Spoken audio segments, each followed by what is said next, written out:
Chers amis, Shalom Uvracho Beshem Hashem, Naaseh Ve'natzliach, nous sommes ce matin le lundi 13 du mois de mars, c'est déjà le 20 du mois de Hadar. Je suis racheté par Ora Nelly Levi, avec Rabbi Ezrat Hashem, pour l'élévation de l'âme de sa tante Perla Zora Bat Mesaouda, Zichron Uvracha, une personne au grand cœur d'or, qui avait beaucoup de mitzvot et de maasim tovim. Il raconte que le mérite de l'Ikouté Moharan que nous allons étudier ce matin, ce lundi, Yalet Nishmata par le mérite de Rabbi Nachman ben Fega, Alaba Shalom, Bezor Arakia, Beatzlacha Rabba, Bechol Maseadea, Betiskena Yeshuot, Venechamot, Bashamaim. Et merci aussi, bien entendu, à Ora Nelly Levi d'avoir acheté ce chiour chez nous. Bezrat Hashem, que Dieu vous bénisse, vous et toute votre famille. Bechol Am Israël, Bechol Atar, Ve'atar. Avec votre permission, on rappellera aussi la Refoua Shlema de quelqu'un qui a besoin de vos prières aujourd'hui, Yitzhak Ben Chaya Marcel Maïsa, Shakadosh Baruch Hu iten lo mishalot libo lavodato et barach berfoua shlema achlama meira mitor kol sh'ar bnei Israël. On commence tout de suite ce shiur, puisqu'il y a encore un shiur juste après. Peut-être que oui, peut-être que non, on verra. Bli neder. On est dans la Torah Yutret du Likutei Moharan, du Kitsur Likutei Moharan exactement, qui parle de deux sujets importants qu'on va étudier ensemble, Yutret.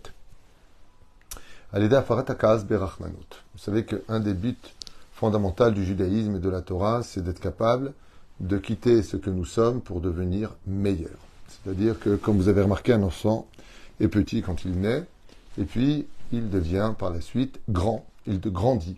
Dans la vie, il faut grandir. Il faut changer.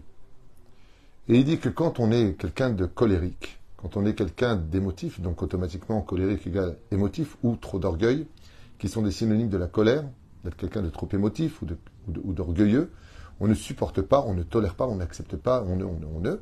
Donc résultat, eh bien, il va falloir comprendre que la colère, comme vous le savez tous, non seulement c'est synonyme d'idolâtrie, qu'on perd tout, qu'on perd son intelligence, que la Torah qu'on avait aussi s'en va de nous, en plus on devient moche. Vous voyez quelqu'un qui vous parle, il est serein, quand il s'énerve, il a une tête qui devient un peu plus celle d'un animal que celui d'un humain. Et donc Rabbeinu, il nous dit, Yesh Afarat Hakaz Berachmanut, il est impératif de renverser notre colère en miséricorde. Alors vous savez, comme le dit la Mishnah, élève du Perek Revi'i de Masechet Avot, Ezeu Gibor, qui est celui qui est appelé le héros, qui est appelé celui qui est un roi en lui, Kovesh et Yitzro, c'est celui qui est colérique et qui décide de cesser de l'être. Ça veut dire qu'il va être capable de surmonter ses émotions et de devenir enfin cérébral, qui est le secret psychologique de comment gérer ses émotions, c'est d'être beaucoup plus cérébral, donc de prendre du recul. Et puis deuxièmement, encore un petit conseil que je vous donne, de ne pas réagir sur place, d'attendre, de laisser le temps de nous envahir, nous posséder, de telle façon à ce que, avec le recul, je vais automatiquement penser différemment, ce qui va m'éviter de m'excuser par la suite. Parce que quand on est en colère, on va dire ce qu'on pense au plus profond de soi, sans gants, sans diplomatie, on va blesser et ces paroles resteront, qu'on le veuille ou pas, gravées quelque part dans une petite poche du cœur qui ressortira un jour ou l'autre. C'est-à-dire on a compris que quelque chose s'est cassé. Donc il est très important, le mot kaas, cassé en français, c'est pas minastam, il est très important qu'on doit travailler cette mida de kaas et qu'on peut tout à fait gérer les choses en discutant. Sinon, eh bien, on peut passer par d'autres moyens, mais pas forcément la colère. Aïnouk sheba adam lichlal kaas, lo yif'ol bekaaso shum arzariut, vadraba yemtik kaas berachmanut. Et donc il dit Aïnouk sheba adam lichlal kaas, quand une personne rentre dans l'effet de colère, parce qu'il n'en peut plus, lo yif'ol bekaaso, il ne mettra pas cette colère en application shum arzariut, par le biais de la cruauté des mots, des gestes, ou pire encore. Bien au contraire, yamtik akaas berachmanut, il a intérêt à jeter de l'eau sur ce feu qui est en lui et d'être plutôt miséricordieux dans ses mots, car il a le droit de ne pas être d'accord, il a le droit de refuser, il a le droit de s'exprimer, mais dans la condition où il ne blessera pas l'autre.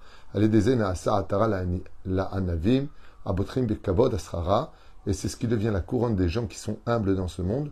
Les gens qui sont humbles ne sont pas forcément des gens qui ne sont pas colériques, bien au contraire, mais ce sont des gens qui dirigent leur pulsion intérieure. Et donc il fuit le kavod, il fuit le respect, les honneurs. Et on est toujours gagnant, dit Rabbi Nachman, quand on est capable de surmonter sa colère. Rabbeinu, il dit, non seulement on est gagnant, on est fier de soi, mais les gens nous aiment plus. Il est beaucoup plus facile de lever la main sur quelqu'un qui nous énerve ou de l'insulter que de lui sourire et de continuer son chemin alors qu'on est soi-même blessé.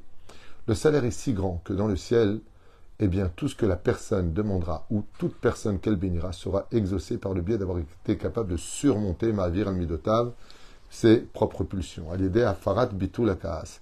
Et celui qui arrivera au point d'annuler totalement toute colère de sa propre personne, allez des Ezochim, les Kabel, Me'atzadik, Vilit, Fos, Memarchavto, Tatachlit, Shehu, Sha'ashua, Olam, Abba. Donc il dit ici quelque chose d'assez profond. Le fait d'être capable d'annuler complètement sa colère intérieure et donc d'être extrêmement humble à l'image de Hillel Azaken, Moshe Rabbeinu et d'autres, allez des Ezochim, les Kabel, Me'atzadik, Vilit, Fos, Marchavto. On arrive à comprendre les enseignements des tzadikim ou du tzadik lui-même et d'arriver au but même du plaisir du monde futur dans ce même monde. En d'autres termes, la clé qui permet de comprendre la puissance des explications de la Torah, de nos tzadikim, et de vivre heureux sur terre ne peut se vivre qu'à travers l'humilité et non pas la colère qui va nous emmener exactement à l'opposé, à la plainte, à la vulgarité et autres. Ki en zemi sheochal asig marchavtan zot atachlit im ki im atzadikim.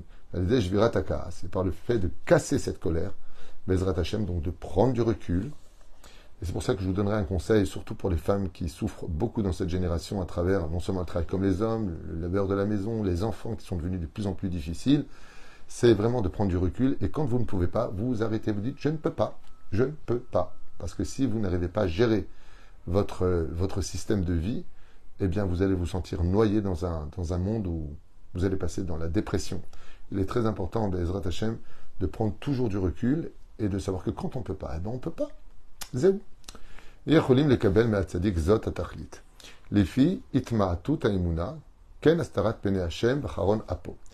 De l'autre côté, plus il y a des gens qui s'éloignent de l'aïmouna, plus l'aïmouna devient petit dans ce monde, et plus le créateur du monde se cache, et on a l'impression que le monde est sans créateur. Chas v'shalom. Mais de l'autre côté, nous apprend Rabbi Nachman que plus Dieu se cache des événements, et plus la colère grandit aussi dans le ciel. Chas v'shalom. En tout cas, c'est un état de fait. Donc plus il y a le dévoilement de Dieu sur terre, plus il y a de la pitié, et plus Dieu se cache, et ainsi donc, on tombe dans le désarroi. Ve'alken, c'est pour cela qu'il est impératif de comprendre pourquoi le mois de Nissan, comme on l'a expliqué ce matin, est un mois extraordinaire et d'une grande pureté. Car c'est le dévoilement de Dieu, à niveau malach, à niveau saraf, à niveau shalech, à niveau Hashem, c'est le mois qui vient. Et donc Dieu se dévoile pendant le mois de Nissan, ce qui veut dire que c'est un mois de Rahmanout, de miséricorde. Hashem itbarach mastir panav al-edei mi'ut emuna, sheyesh l'Israël, quand le peuple d'Israël tombe de sa emuna, à un certain degré, et que Dieu se cache, azat tzadikim borchim, misrara vechavod ve'enam rotzim la'an'ig et ha'olam, ve'em tolim ze bekatnutam ve'ombrim she'enam riyum la'an'ig et ha'olam. Eh bien, les tzadikim eux-mêmes se retrouvent être refoulés des honneurs qui leur sont dus. Donc on comprend aujourd'hui, avec toute la haine que nous avons sur le monde orthodoxe, sur le monde des pratiquants de la Torah, alors toujours à chercher celui qui ne va pas dans le monde orthodoxe, toujours les défauts des uns et des autres. Ah, toi, c'est toi le religieux. Alors qu'on va peut-être frapper une personne qui s'est déguisée en religieux, on va faire un amalgame sur le monde religieux. Il dit que ça vient du fait qu'il y ait de moins en moins d'émouna dans le cœur des hommes, qu'elle affaiblit cette émouna. Et donc les tzadikim ne veulent même plus diriger, le peuple ne cherche même plus à leur enseigner, ne cherche même plus à leur rectifier leur chemin. Ce qui provoque une catastrophe, c'est que d'un côté, les gens se retrouvent avec moins d'émouna, et de l'autre côté, les tzadikim, eh bien, se retrouvent à moins faire leur travail.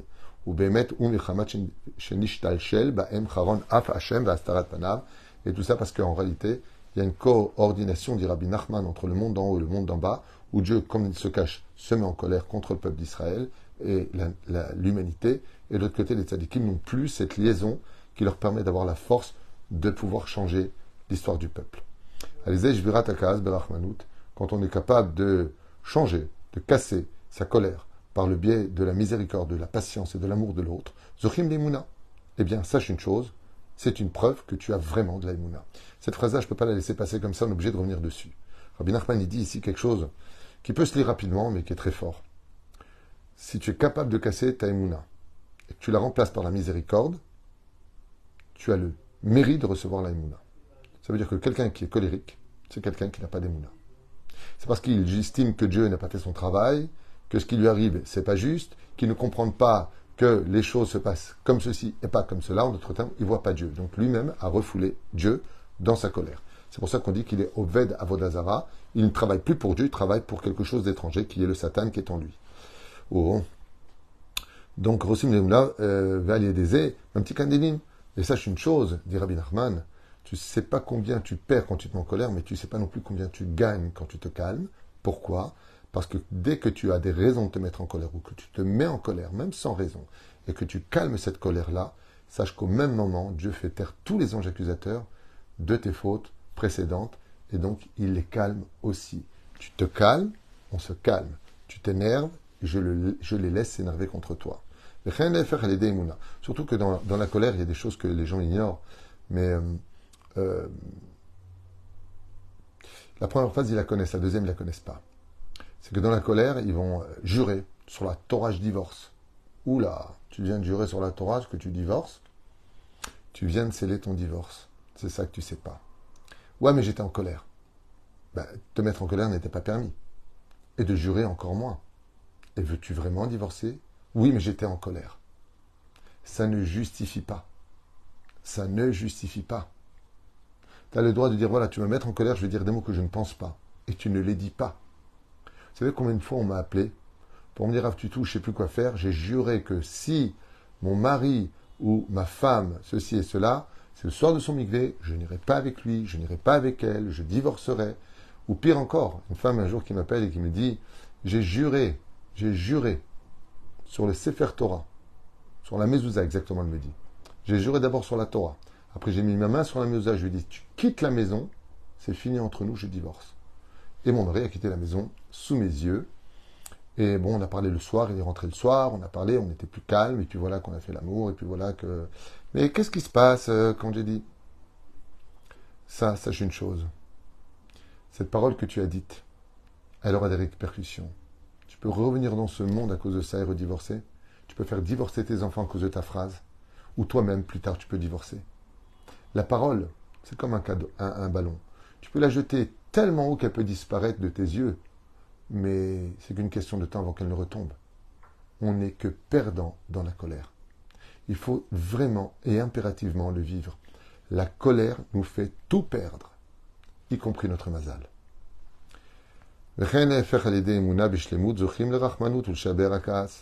par le biais de, si tu avais plus d'amour pour ton prochain, si tu avais plus de miséricorde que tu travailles au fond de toi, tu aurais beaucoup plus de facilité à casser ta colère. Donc travaille ton amour, ta gentillesse, ton cœur, et tu verras que ça ira beaucoup mieux pour surmonter cela. L'homme ne doit pas poursuivre les honneurs et le fait d'être le leader. Seul celui qui a une sincère émouna, parfaite, a le droit d'être un leader au sein du peuple d'Israël, selon Rabbi Nachman dans ses enseignements. Et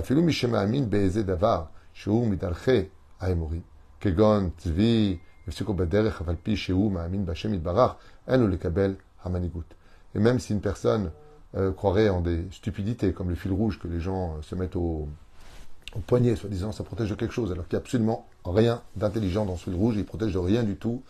Bichlal, c'est des ch'touillottes, b'mitzakvaniot, ou alors, comme il dit ici, quelqu'un qui voit un cerf qui courrait devant lui et qui s'arrête d'un coup, il prendrait pour un signe, ou un balai qui tombe devant toi, style tu sors pas de la maison parce que le balai t'a barré la route, ou des choses comme ça, il te dit, alors, il ne peut pas être manig. Ça veut dire qu'il a un manque d'émouna en son créateur.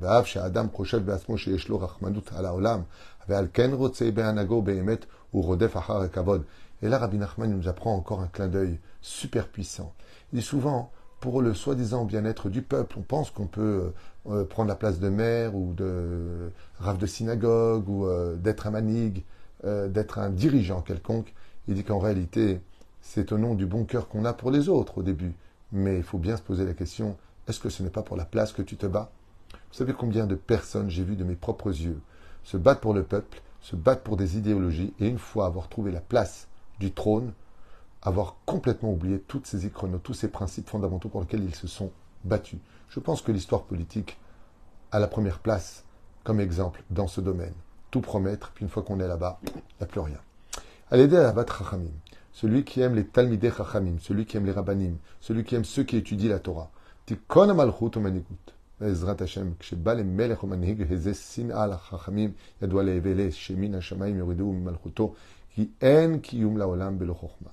Eh bien, celui qui aime les chachamim, tikon malchut manigut. Bezrat Hashem, sur lui viendra la royauté, sur lui viendra le droit de diriger les autres. Dit Rabbi Nachman, celui qui aime ceux qui étudient la Torah, ceux qui respectent les mitzvot de la Torah, lui, il est digne d'être ce dirigeant de ton parle. Sheba les melech, omanik, mais quand tu vas chez un roi ou un dirigeant, Eze sin'a, Eze ou sin'a la chachamim, qui a de la haine contre ceux qui étudient la Torah, Yadoua le evele shemin hashamaim yuridou mimalchuto, tu peux être certain que tôt ou tard, très prochainement du ciel, on l'éjectera de sa place de dirigeant. Qui haine kium laolam belo chochma, car le monde ne peut pas être dirigé sans la sagesse de la Torah. Signe Rabbi Nachman de Breslev dans son Kitzur Likutei Moharan, Torah Yutret, en espérant Bezrat Hashem que ces explications le changeront même à 5%, 1%, 10%, le mieux ce serait 100%, mais combien tout ce qu'il dit ici est tellement vrai pour nous. Jusqu'à l'Ishuot Venechamot, en vous souhaitant tous les bonheurs du monde, et Bezrat Hashem, qu'on se prépare pour la fête de Rosh Chodesh, qui est elle-même une fête pour elle-même, Nissan, Bekarov, Beatzach, Araba, Bechom, Aseadenu. Merci de partager les shiurim, merci de nous faire confiance, merci d'être avec nous, que Dieu vous bénisse.